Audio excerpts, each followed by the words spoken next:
Hello focus, आज जिस opportunity के बारे में हम लोग आपस में बात करने वाले हैं, ये अपॉर्चुनिटी हमारे ministry of health and family welfare के नेशनल हेल्थ अथॉरिटी में निकाली गई है, जिसे गवर्नमेंट ऑफ इंडिया रन करती है। इन्होंने ये ऑफिशियल एडवर्टाइजमेंट अपने ऑफिशियल वेबसाइट पे ऑन 10th ऑफ अक्टूबर 2023 को पब्लिश किया था regarding recruitment of young professional in national health authority. इसमें हमारे लिए जो नंबर ऑफ वैकेंसी निकाली गई है वो हमारे लिए 9 निकाली गई है।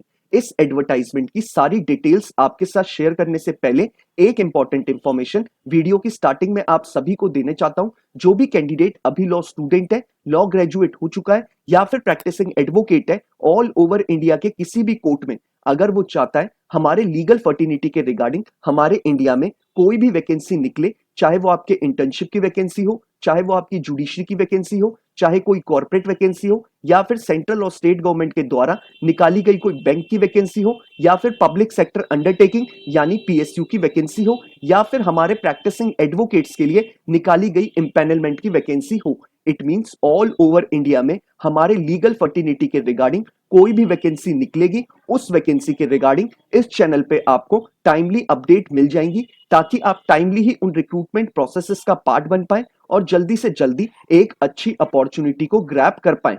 तो मैं चाहूंगा जिस भी कैंडिडेट ने अभी इस चैनल को सब्सक्राइब नहीं करा है वो मेक श्योर करे कि वो इस चैनल को बिना सब्सक्राइब करे ना जाए, ताकि उससे कोई भी लीगल फर्टिनिटी की अपडेट मिस आउट ना हो। अब हम इस डिटेल्ड एडवर्टाइजमेंट के बारे में बात कर लेते हैं। नेशनल हेल्थ अथॉरिटी ने हमारे लिए जो नंबर ऑफ वैकेंसी निकाली है वो हमारे लिए 9 निकाली है, और इसमें हमें जो डेजिग्नेशन ऑफर करी जा रही है वो हमें यंग प्रोफेशनल की करी जा रही है, लेकिन दो अलग अलग डिपार्टमेंट में। एक जो हमारे लिए डिपार्टमेंट में यंग प्रोफेशनल की वैकेंसी निकाली गई है वो हमारे लिए आयुष्मान भारत प्रधानमंत्री जन आरोग्य योजना में निकाली गई है, जिसको आप लोग ABPMJAY के नाम से भी जान सकते हैं। दूसरा यंग प्रोफेशनल जिस डिपार्टमेंट के लिए निकाली गई है वो हमारे लिए Ayushman Bharat digital mission ABDM के डिपार्टमेंट के लिए निकाली है। तो एक डिपार्टमेंट में हमारे लिए नंबर ऑफ 4 वैकेंसी निकाली है और दूसरे डिपार्टमेंट के लिए नंबर ऑफ 5 वैकेंसी निकाली गई है। एजुकेशनल क्वालिफिकेशन और एक्सपीरियंस सेम मांगा गया है। ये जो आपकी जॉब होने वाली है ये आपकी कॉन्ट्रैक्चुअल बेसिस की जॉब है। आपका 2 साल का कॉन्ट्रैक्ट बनेगा विद नेशनल हेल्थ अथॉरिटी, अगर आप सिलेक्ट होते हैं तो। अगर आपकी परफॉर्मेंस आपके सुपीरियर्स को अच्छी लगती है तो आपके कॉन्ट्रैक्ट को एक्सटेंड कर दिया जाएगा या फिर उसे रिन्यू कर दिया जाएगा, और ये आपका कॉन्ट्रैक्ट अप टू 4 इयर्स तक रिन्यू हो सकता है। जॉब लोकेशन की बात कर लेते हैं। इसमें जो आपके लिए जॉब लोकेशन रखी गई है वो आपकी न्यू दिल्ली रहने वाली है। इन्होंने इसमें कंप्लीट एड्रेस दिया है जहां पर आप काम करेंगे। एड्रेस भी मैं आपको एक बार पढ़ के बता देता हूं। LIC जीवन भर्ती building, cannot place, new Delhi, pin code is 110001। अब बात कर लेते हैं हम एजुकेशनल क्वालिफिकेशन के रिगार्डिंग। एजुकेशनल क्वालिफिकेशन में इन्होंने बोला है कि अगर आप एक ग्रेजुएट है, इररिस्पेक्टिव आपने BA कर रखा है, आपने BA LLB कर रखा है, या फिर आपने BSc कर रखा है, BCom कर रखा है, अगर आप ग्रेजुएट हैं और आपके ने 55% ओवरऑल मार्क्स स्कोर करे हैं तो आप इस प्रोसेस का पार्ट बन सकते हैं। इन्होंने डिजायर्ड कैंडिडेट में बोला है कि अगर आपने LLB कर रखी है तो आप इनके लिए एक डिजायर्ड कैंडिडेट होंगे। अब बात कर लेते हैं हम एक्सपीरियंस के रिगार्डिंग। इन्होंने क्लियरली मेंशन करा है कि अगर आपको 1 साल कंप्लीट हो चुका है एज अ प्रैक्टिसिंग एडवोकेट तो आप इस पूरे प्रोसेस का पार्ट बन सकते हैं। अब बात कर लेते हैं हम इसमें दूसरी चीजों के बारे में। इसमें जो हमारे लिए एज क्राइटेरिया रखा गया है, अगर हमारी एज बिलो 21 ईयर्स नहीं है और अबव 30 ईयर्स नहीं है तो हम इस पूरे रिक्रूटमेंट प्रोसेस का पार्ट बन सकते हैं। यानी हमारी एज 21 टू 30 के इन बिटवीन लाई करनी चाहिए, तभी हम इस प्रोसेस का पार्ट बन सकते हैं। आपको आपकी एज 10th ऑफ नवंबर के अकॉर्डिंग कैलकुलेट करनी है। 10th ऑफ नवंबर के अकॉर्डिंग अगर आपने 30 ईयर्स क्रॉस नहीं करे तो आप इस पूरे प्रोसेस का पार्ट बन सकते हैं। अब बात कर लेते हैं हम इसमें मोस्ट इंपॉर्टेंट पार्ट के बारे में कि हमें रेम्यूनरेशन कितना प्रोवाइड करेगा। हमें national health authority 75,000 rupees monthly provide करेगा, लेकिन ये इंक्लूडेड होगा आपके ट्रांसपोर्टेशन अलाउंस भी।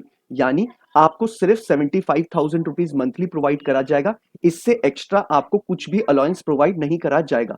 लीव की बात कर लेते हैं। इन्होंने क्लियरली मेंशन करा है कि आपको 1 महीने में 1.5 दिन का लीव मिलेगा।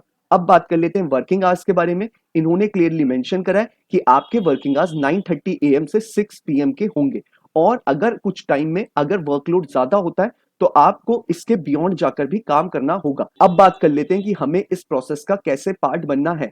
आपको ये एडवर्टाइजमेंट नीचे डिस्क्रिप्शन बॉक्स में अवेलेबल है। आप जब उस पर क्लिक करेंगे आपको ये पूरा एडवर्टाइजमेंट आपके स्क्रीन पे खुल के आ जाएगा। आप चाहे तो इसे डाउनलोड कर सकते हैं या फिर स्क्रॉल डाउन करके वहीं पर आप इसे पढ़ सकते हैं। जब आप इसे डाउनलोड करेंगे आपको लास्ट के एनेक्स्चर के पेज को प्रिंट आउट कराना है। मैं आपको एक बार दिखा भी देता हूँ। इस पेज को आपको प्रिंट आउट कराना है और आपको इस फॉर्म को पूरा फिलअप करना है अपने हाथों से। आपको ऊपर अपनी फोटोग्राफ पासपोर्ट साइज में आपको पेस्ट करनी है। फिर आपको सारा इसमें बेसिक जो इंफॉर्मेशन पूछी गई है वो आपको फिलअप करनी है। इन केस कोई प्रॉब्लम आती है फॉर्म को फिलअप करने में तो आप मुझे इंस्टाग्राम ट्विटर पे टेक्स्ट मैसेज ड्रॉप कर दीजिएगा। मैं पूरी कोशिश करूंगा आपको टाइमली हेल्प करने की, ताकि आप जल्दी से जल्दी अपना फॉर्म फिलअप कर पाए। आपको इस एनेक्चर को फिलअप करने के बाद आपको रेलेवेंट डॉक्यूमेंट्स इसके साथ अटेस्ट करने हैं, जैसे आधार कार्ड, पैन कार्ड और अपने एजुकेशनल क्वालिफिकेशन के सारे डॉक्यूमेंट्स आपको इसमें सेल्फ अटेस्ट करके भेजने हैं। और आपको एनवलप में डाल के इनके एड्रेस एड्रेस मैंने आपको नीचे डिस्क्रिप्शन बॉक्स में अवेलेबल करा रखा है। एक बार मैं आपको पढ़ के भी बता देता हूं। डेप्यूटी डायरेक्टर ब्रैकेट में administration bracket close comma national health authority, third floor, जीवन भर्ती building, cannot place, new Delhi, pin code is 110001। आपको मेक श्योर करना है कि आपका एनवलप इनके ऑफिस में बिफोर 10th ऑफ नवंबर 2023 पहुंच जाए, तभी आप इस पूरे प्रोसेस का पार्ट बन पाएंगे। आपको याद रखना है 10 नवंबर से पहले इनके रिस्पेक्टिव ऑफिस में आपका फॉर्म पहुंच जाए, तभी आप इस पूरे प्रोसेस का पार्ट बन पाएंगे। तो ये सारी डिटेल्ड इंफॉर्मेशन हमें प्रोवाइड करी गई थी। इन केस किसी भी तरीके की आपकी कोई क्वेरी है तो आप मुझे इंस्टाग्राम ट्विटर पे टेक्स्ट मैसेज कर दीजिएगा या फिर आप मुझे यूट्यूब के कमेंट बॉक्स में कमेंट ड्रॉप कर दीजिएगा। मैं मेक श्योर करूंगा कि हर को रिप्लाई कर दूं, ताकि वो जल्दी से जल्दी अपना प्रोसेस खत्म कर पाए। बाकी अगर आपको ये वीडियो पसंद आया है तो आप इसे लाइक शेयर जरूर करिएगा। और अगर आप लोग ऐसे ही चाहते हैं कि आपको हर एक वैकेंसी के रिगार्डिंग टाइमली अपडेट मिलती रहे तो आप मेक श्योर करिएगा कि आप इस चैनल को बिना सब्सक्राइब करे ना जाएं। Thank you so much.